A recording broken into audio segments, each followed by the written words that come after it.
meeting or before reading a surah in the Quran. But what does this phrase actually mean? When we say this, we are acknowledging our love for Allah subhanahu wa ta'ala, and we ask for help not only here, but in the hereafter. The meaning of Bismillahir Rahmanir Rahim means in the name of Allah, the most merciful and the most compassionate. The meaning of the word Bismillah is in the name of Allah. When one calls upon this phrase, the believer is to be filled with gratitude. In order to express the attributes of Allah subhanahu wa ta'ala, scholars have described 99 attributes that describe Him.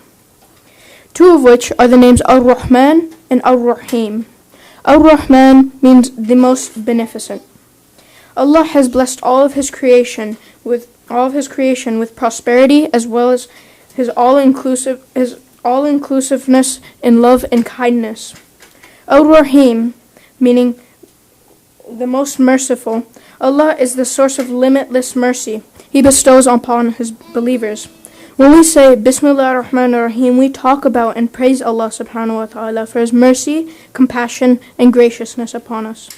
When we have problems, Allah will take care of you immediately and on a permanent basis for as long as we keep a firm belief in Him, as He is the only one worthy of worship.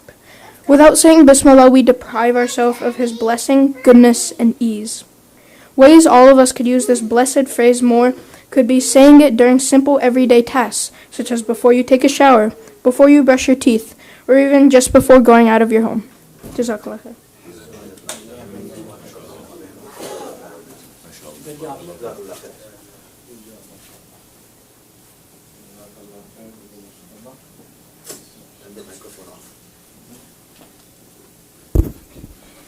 Jazakallah khair with the Mujtaba for a very good reminder. So once again, the youth group is to be run by youth. We adults are just hanging out over here. All right, keep that in mind. This is yours. This is yours. You run it the way that you guys want it. This is a place that you guys should be hanging out at. Right. So this is for you. So if there is something that you guys want to do, please bring that to us. Whatever we could do to facilitate as adults, we will do it. But Jazakallah khair. So inshallah, I'm hoping as we go along, each one of you, remember this in life, that each one of you, when you go out in the world, you're going to have to defend your faith. You're going to have to be able to speak up. Because when you're making a sujood and you're going in ruku, nobody's questioning that, right? Because everybody knows that that's how we pray.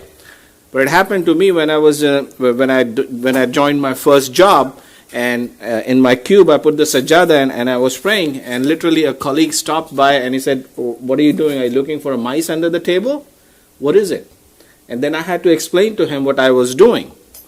But in order to explain it to them, I needed to know first. And unfortunately, I realized at that point of time, I did not know enough to be able to explain it to them, our faith, and be able to defend what we are doing. Right? Because again, some of the rituals that we do, it might just seem very cruel to people. Like when we do udhiya. People are like, "What are you doing killing animals?" Well, my friend, the meat that you see and you pick up from the supermarket comes from a farm.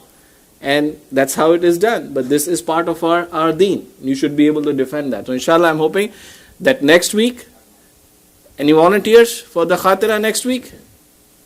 There you go, mashallah. So inshallah, we're going to have Brother Mubin, inshallah, do the Khatera next week, and so on and so forth. Inshallah, what that does is, somebody had told me, and that kind of stuck with me in one of the conferences that I went. He said, if you want to learn something, teach it to somebody, because the moment you teach it to somebody, you're going to learn it better than the other person, inshallah. So Jazakallah khair everyone for this, and inshallah enjoy yourselves with ping pong tables and whatever you guys want to do and hang out. Right? Jazakallah khair.